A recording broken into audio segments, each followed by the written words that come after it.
My name's Emma. Jack and I have a son, Liam, who's 20 and off at college right now. We've been scrimping and saving for years to keep him there, cutting corners, skipping vacations, you name it, all so he could have a shot at something bigger. We live in the house my grandmother left us when she moved into a nursing home. It's large, comfy, but nothing fancy, just feels like home. Jack works at the local hardware store, and I manage the front desk at a doctor's office. We make do, living a no-frills kind of life, and that's just fine by us. It was a Thursday afternoon, sun hanging just right, made you think about calling it a day early. But then Jack's phone rang, cutting through any thoughts of an early weekend. I was chopping carrots, mind half on dinner, half on a list of bills that needed paying, when I heard him answer. Hello? Mom? Slow down, what's wrong? His face went white as he listened. I stopped what I was doing, towel in hand, watching him pace. He ended the call, looking shaken. That was my dad, he said, sinking into the couch like his strings had been cut. Their business tanked. Bankrupt. They've lost everything, even the house. My heart sank. Oh, Jack, that's terrible. What are they planning to do? They want to come stay with us. Just for a bit, they said, till they sort something out. I hesitated, thinking about our already tight budget, the quiet order of our life that was about to be upended. And what did you tell them? He rubbed his neck, a sure sign he was stressed. Told them I'd talk to you first. It's your house, Emma. Wouldn't just spring that on you without checking. Jack's parents, Frank and Helen, they weren't the easygoing type. High flyers, used to the good life, and our simple setup was miles from what they were accustomed to. You know how they are, Jack. This house, it ain't their style. I know. He looked uneasy. But they're my folks, Em. They're stuck. Thinking of all the times they'd visited, noses turned up at our modest living, it was clear they'd be like fish out of water here. But then, picturing them desperate enough to ask for help, my resolve softened. All right, they can come. But it's temporary, right? Just till they're back on their feet? He picked up his phone, dialed, and after a short, muffled exchange, Mom, Emma, and I talked it over. You can crash here for a bit. But just till you find a place, got it? We're not running a hotel. I couldn't hear what was said on the other end, but Jack's tight-lipped, yes, Mom, we're clear, gave me the gist. He hung up and exhaled long and hard. They're thankful, Em. They'll be here next week. Last week, Jack told his folks they could stay with us for a bit. And today, they were moving in. I watched from the porch as 2 huge trucks rolled up our driveway, and I swear, my heart sank. Jack was out there directing traffic like some parking lot attendant, trying to keep a smile plastered on his face. Frank was the first to barrel out of the car, a big grin on his face, clapping Jack on the back so hard you'd think he'd won the lottery and not just moved into his son's house. Emma, darling. Helen swept up to me, all perfumed and peppy, planting a kiss on my cheek that felt more like a branding iron. You're an angel, for letting us invade like this. I forced a smile, my eyes darting to the mountain of stuff they were unloading. It's no problem, Helen. But, is this all of it? Oh, this is just the essentials. She waved a dismissive hand, as if the pile of furniture and boxes wasn't already swallowing our front yard. The rest we've put in storage. Essentials? I bit my tongue to keep from saying anything rash. If these were essentials, I dreaded to think what they'd left behind. Jack caught my eye, and I could tell he was thinking the same thing. Let's get this stuff inside then, Jack said, more to himself than anyone else. Frank and Helen directed the movers with the kind of authority you'd think they were moving into a palace, not our modest little home. The movers shuffled past, hauling in armchairs, countless boxes, and, would you believe it, a grandfather clock. Who needs a grandfather clock in their temporary home? Right there, boys, just set it all there, Frank directed, pointing at various spots around our living room, which was rapidly disappearing under a sea of their belongings. I pulled Jack aside while the movers took a breather. Jack, this is crazy. They've brought enough to furnish a whole house. Where are we going to put all this? Jack rubbed his temples. I know. I'll talk to them, okay? Let's just get through today. We retreated as the movers continued their work.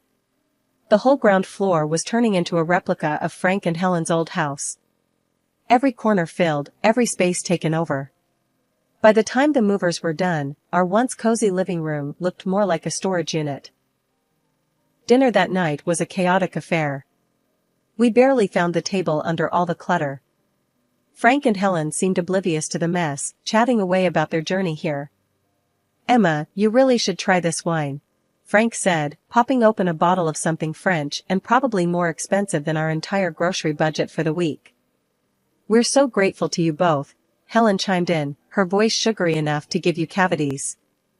It's just till we find our feet. Yeah, about that, Jack started, clearing his throat. We need to talk about some ground rules. Space is tight, and... Oh, don't worry about it, son. Frank waved him off. We'll manage just fine. Won't we, dear? He smiled at Helen, who nodded enthusiastically. I looked around at our invaded space, the piles of boxes, the fancy ornaments, crowding out our simple decorations. Manage just fine? I wasn't so sure about that. Living with Frank and Helen had been an adjustment, to put it mildly. A few days have passed since they moved in, and just when I thought we'd settled into some kind of routine, the kitchen became the new battleground. It was a Tuesday evening, and I was fixing dinner like usual. Something simple and hearty, spaghetti with a homemade tomato sauce. I was stirring the pot when Helen waltzed into the kitchen, her nose wrinkling as if she'd just walked into a barn. What's that smell? She asked, her tone dripping with disdain. It's dinner, I replied, keeping my voice as steady as I could manage. Spaghetti night. Spaghetti? She scoffed, peering over my shoulder. Where's the meat? The fresh herbs? This is what you feed us? Jack, hearing the commotion, wandered in, drying his hands on a dish towel. What's the problem? His mom turned to him with a look that could curdle milk. The problem, Jack, is that we're expected to eat this. She gestured at the bubbling pot as if it were a cauldron of poison. I took a deep breath, trying not to let her get to me. It's what we usually eat. We can't afford steaks and fancy meals every night. Jack stepped between us, his face set in hard lines.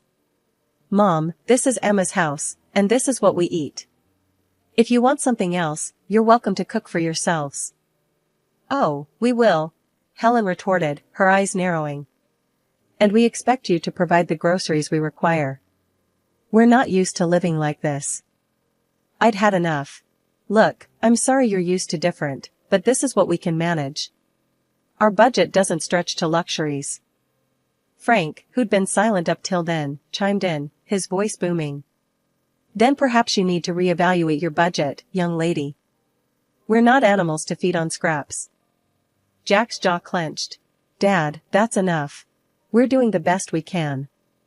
The room was thick with tension, everyone's shoulders up around their ears. Finally, Helen huffed. Fine. Tomorrow, we'll give you a list of what we eat. You can make sure it's here. The next day, true to her word, Helen handed me a list. Marbled beef, fresh seafood, organic this, imported that. I looked at the list, my heart sinking. That evening, we sat down with Frank and Helen, the list between us on the kitchen table. We expect proper meals, steaks from marbled beef or the finest fish, Frank declared, as if it was the most normal request in the world. Jack and I exchanged shocked looks. We can't swing that, he said, his voice firm but weary. That's just not in our budget. Their response was swift and harsh. Lazy, both of you, Helen snapped. Can't even provide a decent meal. In the end, feeling cornered, I caved to their demands. I started buying only the highest quality products for them, while Jack and I got by on fast food, just to save costs. A month later, I sat down to crunch the numbers, and my heart nearly stopped. Our food expenses had doubled. And to top it off, Helen's daily luxurious baths had sent our water bill through the roof. Dinner had become a battlefield, but tonight was different. Frank and Helen were digging into some lavish dishes they'd insisted on buying, marbled steaks and imported fish. Meanwhile, Jack and I sat across from them, our plates filled with the simple pasta we could afford. The disparity wasn't just on our plates, it was drawing a deeper line between us every day. As they savored another bite of their expensive meals, I couldn't hold back any longer. "This has got to stop," I said, the words heavy in the air. Helen looked up, her fork halfway to her mouth. "What are you talking about now? We can't keep living like this. Eating separately, different meals, it's ridiculous. From now on, everyone in this house eats the same. And we're sticking to what we can afford." Frank laughed, a harsh sound that grated on my nerves. "You expect us to eat that slop?" "It's not slop, it's dinner. It's what we eat," I shot back, my patience fraying. The laughter vanished from Frank's face, replaced by a scowl. Helen chimed in, her tone sharp and accusing. "How can you be so greedy and lazy? Cooking decent food isn't that hard." They both turned to Jack, their expressions full of expectation. "You're going to let her talk to us like this? In your own house?" That was the last straw. Jack's hand slammed down on the table, making the plates jump. "First off, this is Emma's house. And you will treat her with respect." The impact of his words hit hard. Helen's eyes filled with tears, her voice quivering. "I never expected you to raise your voice at me, your own mother." Frank's anger boiled over as he stood, pointing an accusing finger at Jack. "Look at you, henpecked and dancing to her tune. Is this what you've become?" I stood my ground, though my heart was pounding. "Enough. This conversation is over. From today, no more expensive steaks or fish. We eat the same, all of us." Their looks could have frozen the room. For a moment, no one moved, then, without a word, Frank and Helen pushed back from the table and left. Jack and I sat back down, the silence hanging heavy between us. He reached for my hand, squeezing it tight. "I'm sorry it had to come to this." "I am too," I replied, feeling the weight of the evening settle around us. "But it's the right thing. We can't live like this." After the big blow-up at dinner, things cooled down, but only on the surface. Frank and Helen were quieter, sure, but there was a slyness to their silence that put me on edge. I had a feeling they weren't going to take the new house rules lying down, and I was right. It started subtly. A few days later, I was cleaning up after a lunch of sandwiches when the doorbell rang. I wiped my hands on a towel and headed to the front door, expecting maybe a package or a neighbor. But when I opened it, there stood a delivery guy holding a large, aromatic bag from some high-end restaurant in town. "Delivery for Emma," he said, glancing at his clipboard. I was puzzled. There must be some mistake. I didn't order this. Just then, Helen appeared behind me, her smile a bit too wide. "Oh, I took the liberty of ordering for us. I thought we deserved a nice meal after all the recent discomfort." I frowned, taking the bag hesitantly. "Helen, we talked about this. We're cutting back on expenses." She shrugged, her eyes avoiding mine. "I thought it was on your tab, dear. My mistake." Jack walked in from the kitchen, overhearing us. "What's going on?"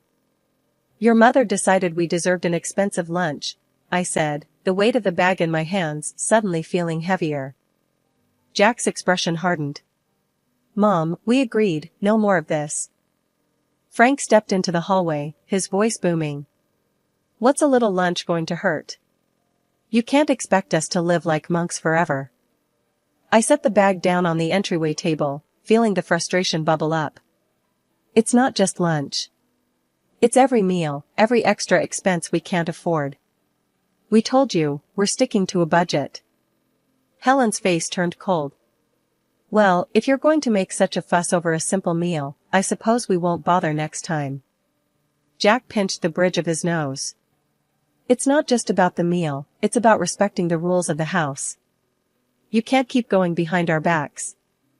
The conversation went in circles for a few more minutes until Frank and Helen retreated to their room, leaving the uneaten, expensive lunch on the table.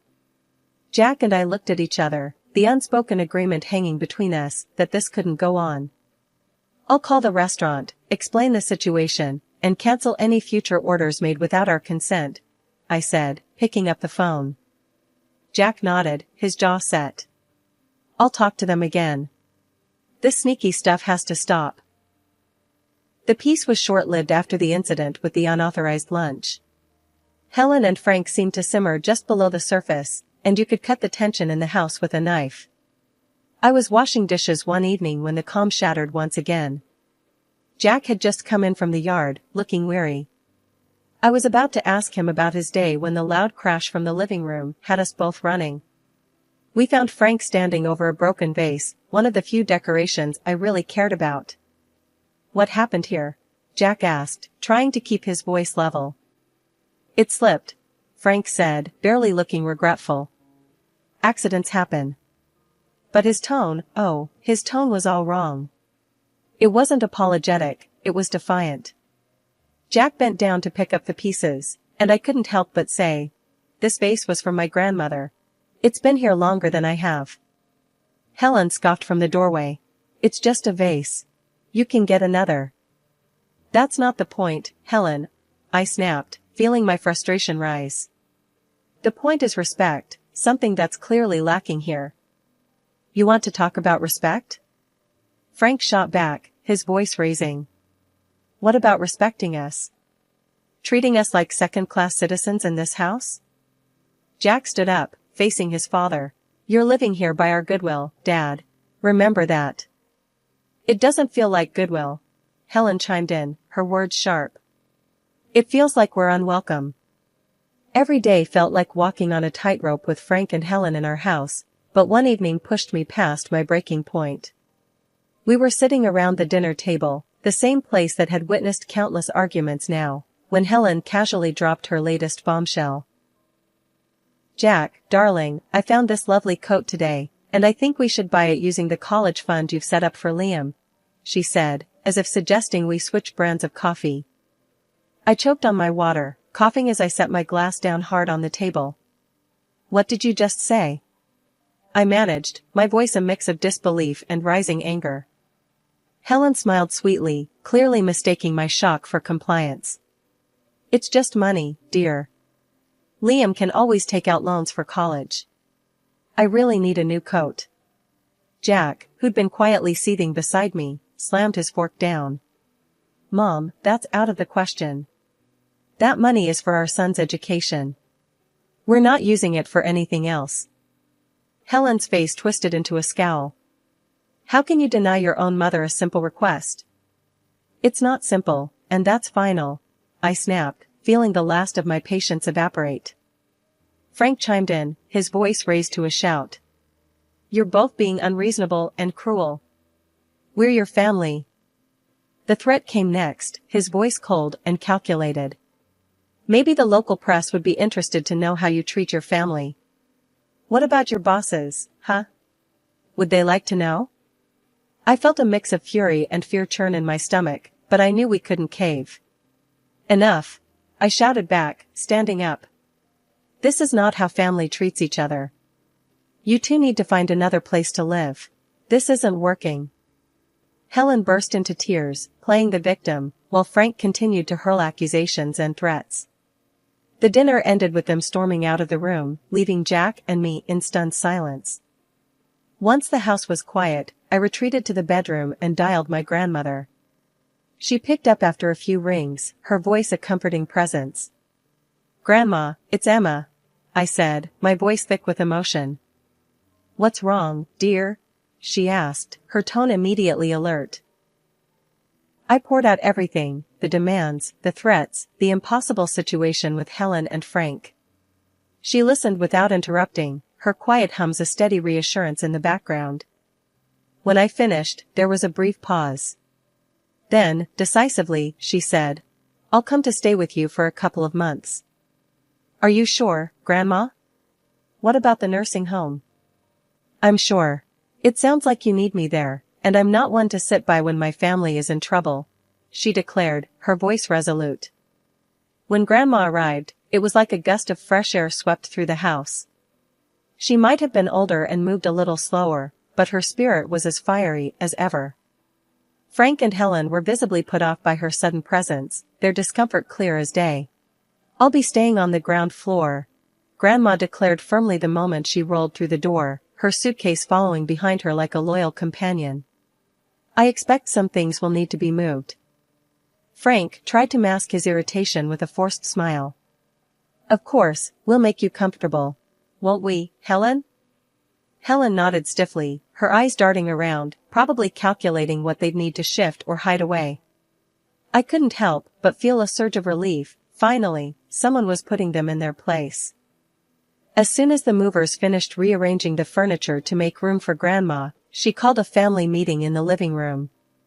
"Now, I've heard quite a bit from Emma about what's been going on here, and I'm not pleased," she began, her tone stern, cutting through any pretense of pleasantries. Frank opened his mouth to protest, but Grandma raised her hand, silencing him. "I'm not done. This house is still mine, technically. And while I've allowed Emma and Jack to live here without rent, that doesn't extend to you too." The blood drained from Helen's face. "You want us to pay rent?" she sputtered. "Yes, I do. $4,000 a month," Grandma stated flatly. "That's outrageous," Frank exclaimed, standing up from his chair. "We can't afford that." "Well, considering the costs you've been racking up here, I'd say you can afford to cut back on your luxuries," Grandma shot back. "But we're family," Helen tried, her voice quivering slightly. "Family doesn't exploit each other," Grandma countered. "Since you've been enjoying a lifestyle beyond your means on my granddaughter's dime, I think it's only fair." Frank and Helen were at a loss for words, exchanging glances as if looking for an out, but finding none. "And one more thing," Grandma continued. "If you think the rent is too high, you're welcome to find somewhere else to live. Or, if you decide to stay, you'll provide me with daily assistance. I need help getting around, meals prepared, and someone to ensure I'm taken care of." Helen's mouth opened and closed like a fish out of water, her earlier bravado evaporated completely. Frank, who had always prided himself on his independence, looked like he'd been punched in the gut. "Think it over," Grandma finished, her voice softening just a tad. "I'll need your answer by tomorrow morning." As they retreated to their room, presumably to discuss their limited options, Grandma turned to us, her expression softening. "Don't you worry, kids. We'll sort this mess out." The morning after Grandma laid down her new house rules, it was like someone had flipped a switch in Frank and Helen. I walked into the kitchen to find them packing their things, a pile of boxes already forming at the door. "We've decided to move out," Frank announced, not looking up from the box he was sealing. "We found a small apartment.